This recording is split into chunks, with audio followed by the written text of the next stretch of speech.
नमस्कार दोस्तों, मेरे चैनल सनातन सेवा पर आप सबका स्वागत है। आज मैं आप लोगों को एक प्रेरक कहानी सुनाने जा रही हूँ, जिसका नाम जो कि रामायण से है, जो कि है श्री कृष्ण जी के पंख की कहानी। चलिए अब कहानी शुरू करते हैं। वनवास के दौरान माता सीता जी को प्यास लगी। तभी श्री राम जी ने चारों ओर देखा तो उनको दूर दूर तक जंगल ही जंगल दिख रहा था। कुदरत से प्रार्थना की कि हे वन देवता, आसपास जहाँ कहीं पर भी पानी हो वहाँ जाने का मार्ग कृपा कर सुझाइए। तभी वहाँ एक मोर ने आकर श्री राम जी से कहा कि आगे थोड़ी दूर पर एक कुआं है, चलिए मैं आपका मार्ग पथ प्रदर्शक बनता हूँ, किंतु मार्ग में हमारी भूल चूक होने की संभावना है। श्री राम जी ने पूछा, वह क्यों?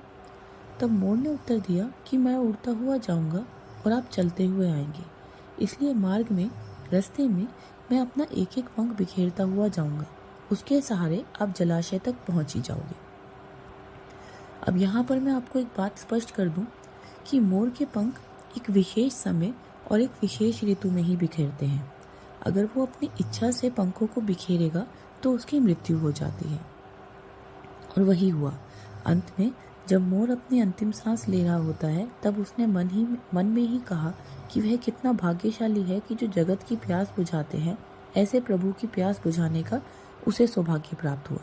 मेरा जीवन धन्य हो गया, अब मेरी कोई भी इच्छा शेष नहीं रही। तभी भगवान श्री राम जी ने मोर से कहा कि मेरे लिए तुमने जो मोर पंख बिखेर कर अपने जीवन का त्याग कर मुझ पर जो ऋण चढ़ाया है, मैं उस ऋण को अगले जन्म में जरूर चुकाऊंगा, तुम्हारे पंख अपने सिर पर धारण करके। तत्पश्चात अगले जन्म में श्री कृष्ण अवतार में उन्होंने अपने मुकुट पर मोर पंख को धारण कर वचन अनुसार उस मयूर का ऋण उतारा था। तात्पर्य यही है कि अगर भगवान को ऋण उतारने के लिए पुनः जन्म लेना पड़ता है, तो हम तो मानव हैं, न जाने हम कितने ही ऋणों से बंधे हुए हैं।